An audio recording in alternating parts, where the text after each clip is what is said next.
Hey, it's Sam, and I'm here talking about the lunar eclipse that's going to happen on Sunday, September 27th. It'll happen around 7 p.m. on Pacific time and about 10 p.m. Eastern time. This eclipse will be in Pisces, where the moon will be eclipsed by the south node. And it's going to be in Pisces, quite a mystical lunar eclipse, because Pisces is a sign of mysticism and surrendering from the reality of Earth. Now that's the highest metaphysical promise, but most people don't have much of a spiritual practice, so the way they tend to surrender to life on Earth is some kind of change of state. We change our state through things like drugs and alcohol and some kind of unconsciousness, even things like entertainment, which kind of induces a kind of sleep, a kind of unconsciousness. Whereas Pisces is really the potential for surrendering into deeper consciousness, into fuller consciousness, not dulling our consciousness because we want to escape. So one of the big themes with Pisces is, how do we escape? What are we escaping from? What are we escaping into? And the more we know ourselves and the more we know who we truly are, the more we escape from fiction into reality. We escape from the ego into the true self. When we don't know our true self, then we escape from the true self into something of the world, because we're trying to surrender into that great expansive beyond. Now again, there are certainly points in between, like for instance creativity, romance. This feeling of elation is also related to Pisces, and how that connects us with something, again, not just of this earth. So these are themes that are certainly possible in general right now with this lunar eclipse. We have to look at some other things, though, that are very important. In particular, the aspects of Mars are very prominent right now. Mars is in Leo at about 7 degrees, and this eclipse happens at around 10 degrees of Pisces, but the moon is going to pass over this eclipse. Mars aspects the 4th house in front of him, the 7th house, and also the 8th house. So Mars is going to actually be aspecting the moon. It's a one-way aspect. It's just Mars aspecting the moon. It's not a reciprocal one as this eclipse is happening. So in fact, between now and Sunday, there could be a great potential for explosive events or dangerous events. And I talked about this in a video earlier this week about these Mars aspects. So this is a similar placement than what happened in the earthquake, the 2004 tsunami quake, where we had the moon, as it was coming full or close to being full, was aspected by Mars, the same 8th house aspect. Mars was in Scorpio and the moon had gone into Gemini. This is similar with Mars in Leo and the moon going into Pisces and joined the south node. So there could be some explosive worldly events, but again, we also have to realize the other potential that I talked about, which is the explosive inner potential, is also certainly there. The capacity to blow up and destroy your attachment, to blow up and destroy your emotional fanaticism. We could see quite a lot of that in the world now. You know, I talked about on the solar eclipse video, I talked a lot about this was the sun in Leo being eclipsed by Rahu in Virgo. So the Leo-Virgo transition was very big on the solar eclipse, which has to do with power, how we use our power, how we're organizing our power on an individual level. But also we can see that playing out in politics, world governments, where we're asking our leaders to be accountable. Of course, we can see that in the United States political race with people like Donald Trump now being asked for more answers. There's more scrutiny. They're being challenged more to be specific about details. We also see, for instance, the crises that have been happening around the world with the immigration crises. This is an issue like with governments trying to organize these chaotic situations. And this is, again, governments and power, which has to do with Leo, and then organizing the kingdom and organizing life for the citizens in a way that works has to do with Virgo. And again, you can use this as a metaphor for your life, where in order to wield true power, you need to have a system, you need to organize it. You can have all the inspiration and the hope and all the potential power in the world, which is Leo. But if you don't plug it into a system where it can be organized, then it's going to just not live up to its potential. Like, for instance, you might want to do something to really change the world. You might be very inspired and motivated to do something. Let's say some kind of, coaching program or some kind of counseling program where you're like helping people. This is big Leo stuff. You have all this inspiration to do it, but especially in this world, let's say, you have to set up like a web page and website, and you got to do specific tasks and details in order to make it work. Let's say in another era, in order to do that, you had to hire people, and you had to get accounting, and you had to make flyers, and you had to do all these little tasks to get the word out. This is a big part of what we're working on. This is actually the larger context of the lunar eclipse in Pisces, because it's happening within this solar structure of this Leo-Virgo axis. So within this construct of pressure and vision and power being organized into tasks, what we can tend to want to do is just escape from it all. Procrastination is a big Pisces problem. Think of all the things that you could do. You know of all those things that you need to do. Quote, that to-do list is a Virgo, and the pressure of the to-do list. That's where Rahu is right now. It's also where retrograde Mercury is and where the Sun is. There's a lot of energy concentrated in Virgo right now. It's the same energy, like I said, that's making leaders be accountable for their words now. We're looking and see what did Hillary Clinton really know about that email server? What does Donald Trump really, what are his actual plans? What kind of business leader was Carly Fiorina? What was the U.S. role in Syria, and should we be taking on these refugees? What is this and what is that? And on a global level, on a personal level, you're like, yes, I can do all of these things. I have all this vision that I want to put forth, all this power that's possible, but I need to do this next, and then this, and this, and this, and this, and this. And then we're faced with this to-do list, and what do we wind up doing? Nothing. What do we wind up doing? The exact opposite of the to-do list. Well, because I have 10 million things to do, I'll just sit here and watch TV. And we don't do any of it. It's called overwhelm. And in this day and age, we're overwhelmed. We all experience overwhelm, procrastination, tuning out, escaping. This is also Pisces, escapism.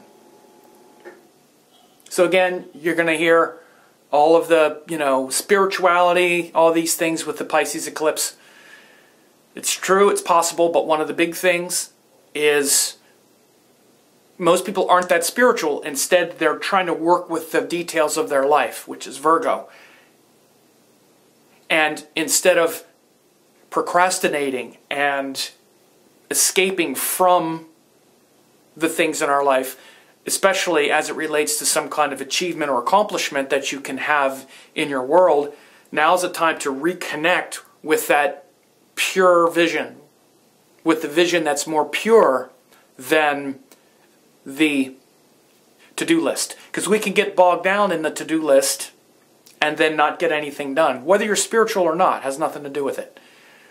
So this is another thing to really understand is you're probably feeling the pressure of the to-do list right now. And actually, one of the things is it's not so bad to maybe let it percolate and not feel so, not feel so worried about it.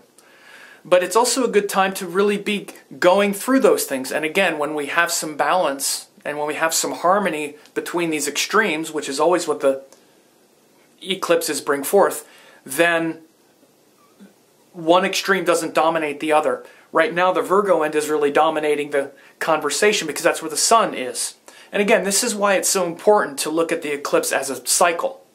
You know, so we're really feeling dominated and pressured by the lists right now, and yet we can tend to feel listless because, again, it's Pisces wants to escape. On some level, we're trying to escape from all of the lists of the world. Particularly, you know, because I'm using a good example of someone's contribution and all the to-do lists that they have to accomplish what they want to accomplish. But what if you don't have that vision? What if you don't really know what you want to do? What if you're just maintaining without inspiration? This is why we need to fill our heart with what we love. When we don't fill our heart with what we love, then we just have all of these tasks, and it's just a lot of BS that we don't even care about. We're just going through the motions every day, and we have all this stuff that we still need to do. Doesn't change that we have to get these things done. It's just that we don't really feel like doing it so much if we're not inspired. If we're just maintaining, then this is when we actually really want to just run away. This is what happens when people just, let's say, work a job that they don't really care about, or their life, the power in their life and what they're inspired by is something that's not worthy. Because then all of the tasks that they need to do just to maintain their life is not tasks that's in support of a vision, it's just tasks that is supporting some meager, sort of gutless approach to life. And we're not meant to live a gutless life. We're meant to live empowered. And if we're not, then moments like this can turn into deep moments of escapism. Because we really want to get away from the details then, because then we just see a bunch of maintenance for something we don't even really care about. So I'm describing this process in greater detail because, you know, we have to get, so often astrology stays in this like woo-woo metaphysical world that doesn't really talk about what most people go through and why, and this is why I talk about the things of the world as well, like the mucky, dirty, ugly politics and all this, is because we can see the same energies playing out there. And then we can also see the more enlightened experience.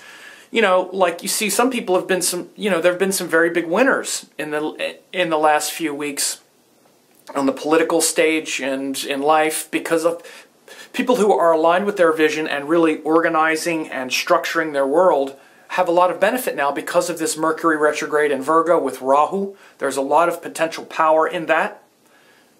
As an example, I've had some great things happen. I'm actually doing things that are very harmonious with this retrograde Mercury in Virgo, exalted retrograde. Two very powerful strengths. Exalted and retrograde are quite powerful, so it's excellent for editing and working on things and studying things. My certification course started on the 21st, and unprecedented level of people. And it's going very smoothly, and everybody's really into it because this is a Mercury retrograde. This is an exalted Mercury thing. The retrograde just means that it brings it into the realm of, focus and concentration where people are actually paying attention to the details. But there are other things, like I said, that are quite challenging, not necessarily in a bad way, but we have Mars and Jupiter both in Leo right now. So if you're not living on purpose, if you're not living toward a higher purpose and vision, you're going to feel frustrated. You're going to feel frustrated and maybe even explosive and want to blow things up as a result. You can see some of the frustrations that have happened over like refugee crises and the frustrations that have been spilling over in the U.S. political race. There's always something going on, but you can see, especially recently, there's been a lot more sniping, especially at the front runner, Donald Trump, over his words, a lot more accountability and more of that kind of jousting going on. But this eclipse in Pisces is going to have a great potential for you to also get some perspective on those details and not forget the bigger picture.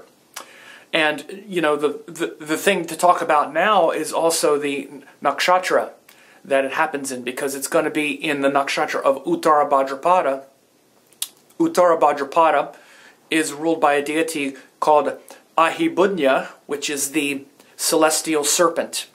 And these are, it's actually paired with Purva Bhadrapada, which is another kind of celestial serpent. And these two deities are paired together, and it actually means blessed result, earlier blessed result and later blessed result.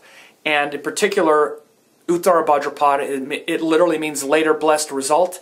And it has to do with taking the inspiration and going deeper in and going very deeply into it, penetrating into the depth of our true self, our true psyche.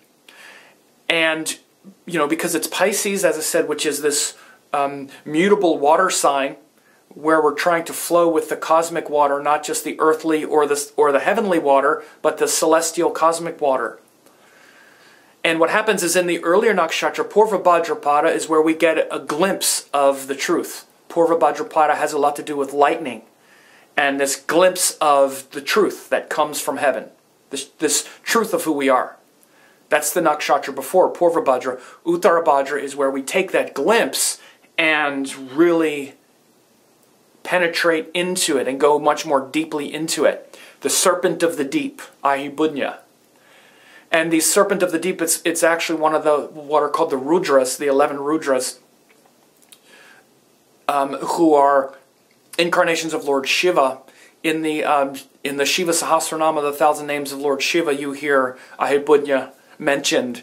And so again, it's where we take that glimpse and we penetrate deeply into the truth of what that is. You know, what typically happens is it's very easy. I'll just say most people, or a lot of people, have never had a glimpse of their true self. They've never had a glimpse of the silence that exists beyond the nervous system. They've never had a glimpse of the silence and peace behind their thoughts. They think they are their thoughts. They think they are this separate being. And they have this belief that maybe they're not because they hear astrologers talk about it. And it's very easy to believe that's true. It's very easy to believe that we've lived 1,000 lives, or, you know, millions of lifetimes, and we're this universal being. It's very attractive to want to believe that, but they've never had an experience of that part of themselves. And then they get a glimpse. And this is what happens when you do meditation. When you do a meditation technique, you don't have to believe in it. It's not a religion. Meditation is not religion. Spirituality is not religion. They're techniques that work. They're science. Spirituality is science. If you sit a certain way and breathe a certain way for a certain amount of time, you will have the experience. Just like if you take the pill, it works on your physiology. It's not cultural. It's experiential. It works because it's scientific. So after people get that glimpse, the first time, you hear people get these fanatical ideas. This is what makes people, after they just get a glimpse, think, I've seen Jesus, or I've seen God, and I am God, and they can conflate the whole thing. It's like, no, that's just a glimpse. That glimpse is akin to now realizing that you're in school. Before that, you didn't even know why you were here. You maybe had these beliefs about it, but you didn't know it. So the glimpse, which comes in Purva Bhadra, it's called Satori in I think it's the Buddhist. It's probably Indian as well. It's probably what they would call Hindu as well. But Satori is the glimpse. And that glimpse is just the glimpse that says, oh, I'm actually in school. That's actually what it is. I'm actually in school. Okay, that's what it is. Because it gives you a glimpse of what's beyond this. But many people, again, they mistake that glimpse for thinking, I've graduated. It's like the difference between thinking, oh, I'm actually in school, or just having that awareness, which you haven't really passed any tests yet. When you have the glimpse, you've just had the glimpse. It doesn't mean you've passed any tests. You know, and again, these things become you hear so many preconceived and concocted questions and confusions come from this. All these questions about karma, what is our karma really, and blah, blah, comes because people think they actually know who they are, and I can tell when people ask these kinds of questions that they've never had a glimpse of their deeper self. As much as they believe in all of this, all of these mental traps and intellectual traps that the mind gets into is because people haven't had an authentic experience of themselves yet. Once you do, and until you do, you can't really understand these Vedic principles. You can't understand them intellectually. You can't. They're not intellectual. They're experiential. You must experience something beyond this in order to even start to have a conversation about what's beyond this. And this is why often when people have the first glimpse, they think, okay, I'm enlightened. You're not enlightened, you just had a glimpse. You had one glimpse of light. Again, that's akin to saying, oh, I've graduated. When actually, it's just, no. Now you actually just realize you're in school. Okay, so now first grade. First grade is you learn how to actually meditate more. You learn how to actually do it. You learn some things, you know. Second grade is you do it a little more or whatever. So I'm using this example because this is a huge, that's what this section of the zodiac is about. Purva Bhadrapada becoming Uttara Bhadrapada. Purva Bhadrapada is the glimpse. Bam! Lightning striking. Wow! I've seen something beyond this meat suit. I actually am something beyond. But then Uttara Bhadra is saying, okay, now I'm determined to go deeper into that and commit. It's the serpent of the deep. Commit to my true metaphysical nature. The truth of who I really am, beyond the meat suit, beyond the glimpse. The glimpse is just a glimpse. And it's just a moment that says, okay, wow, okay, that's what's going on. And it's amazing. It's the first step. Because without that, it's not possible. You're still a virgin. And this is what reborn is. This is what rebirth is, at least, is having that glimpse. It means you're born. It doesn't mean you've become enlightened. It just means that now you see you've penetrated a certain veil. And then Uttara Bhadra is where you do all that work. And then Revati is the last bit of the work, where the Guru shows up and takes you through the last stage, which is all gentle and pure in love. So Uttara Bhadra is really important. It's about that effort to go deeper into that inspired glimpse and serve the truth. So it's also very much about serving the world. People who have planets in Uttara Bhadra are often very generous. They're often they suffer a lot for people that are suffering. They really want to help. When people have like Moon or Ascendant or other planets in Uttara Bhadra, they can have this desire to really want to help and really commit to helping people and holding space and wanting to heal. So it can be a very healing time with this eclipse in Uttara Bhadrapada Nakshatra in Pisces.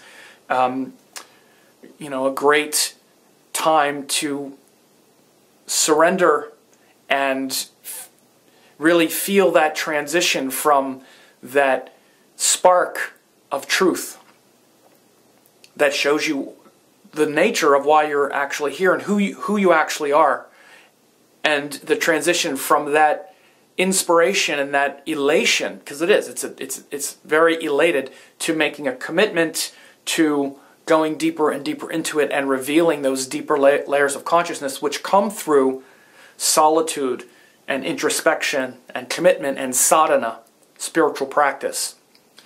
So this is a lot of what's going on in this lunar eclipse, and this is in contrast to that Leo-Virgo transition. So anyway, I hope this is helpful. Share it with others. Let others know about this if you think it was helpful. And if you want to know how this will affect your sign, you can get that forecast, the member forecast, for only 1 penny, how this lunar eclipse in Pisces will influence your sign.